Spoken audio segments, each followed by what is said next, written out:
Tintin Learns Tagalog. Magandang araw sa inyong lahat. My name is Marie and I'm Tintin's friend. Thanks for joining me today to learn how to pronounce the words to Ako ay may lobo. Ako ay may lobo.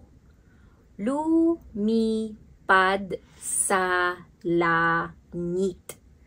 Di ko na nakita. Pumutok na pala. Sayang ang pera ko. Pambili ng lobo.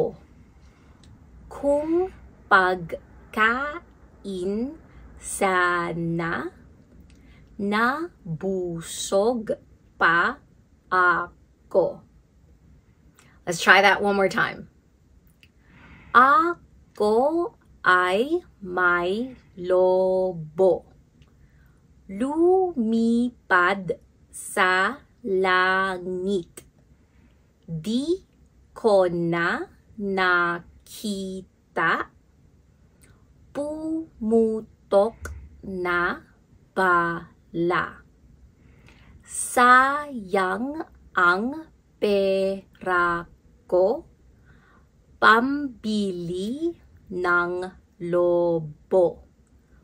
Kung pagkain sana, nabusog pa ako. And that was Ako ay may lobo. Hanggang sa muli! Subscribe for more Tagalog learning resources. Tintin Learns Tagalog.